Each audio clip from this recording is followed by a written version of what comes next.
প্রচারণার বিষয়টি আমরা আমাদের বিভিন্ন ভাবে আমরা ইতিমধ্যে হচ্ছে আমরা সিলেট মহানগর বিএনপি প্রচার মিছিল করেছি এবং আজকে বিকেলেও আমরা মিডিয়ার সাথে বসেছিলাম আমাদের সর্বশেষ পরিস্থিতিগুলো জানিয়ে দেওয়ার জন্য। আমাদের অঙ্গ সহযোগী সংগঠনের যারা আছেন তারাও ইতিমধ্যে প্রচার মিছিল করেছেন, লিফলেট বিতরণ করছেন, শহরে মাইকিং হচ্ছে। আইন শৃঙ্খলা বাহিনীর সাথে আমাদের মিটিং হয়েছে, আমাদের সার্বিক নিরাপত্তার বিষয়ে তাদের নির্দেশনাগুলো এবং আমরাও সার্বক্ষণিক এবং সর্বাত্মক সহযোগিতা করব সেটিও আমরা তাদেরকে বলেছি।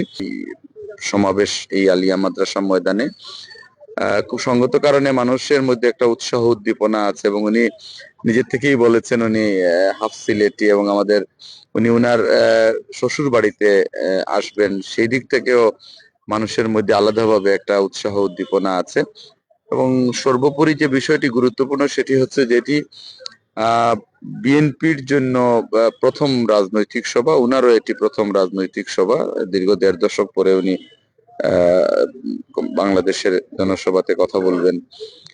লোকে লোকারণ্য হবে আমরা ধারণা করছি, যদিও সকাল, তারপরেও ২২ তারিখের এই জনসভা জনসমুদ্রে পরিণত হবে এবং দলীয় নেতাকর্মী শুধু না, সাধারণ মানুষের মধ্যেও কিন্তু আমরা লক্ষ্য করেছি উৎসাহ উদ্দীপনা এবং এই সমাবেশটি সকল শ্রেণী পেশার মানুষের উপস্থিতি। মাজার জিয়ারত করবেন, শাহজালাল এবং শাহপরানের পুণ্যভূমি সিলেট থেকে নির্বাচনী কার্যক্রম শুরু করার একটা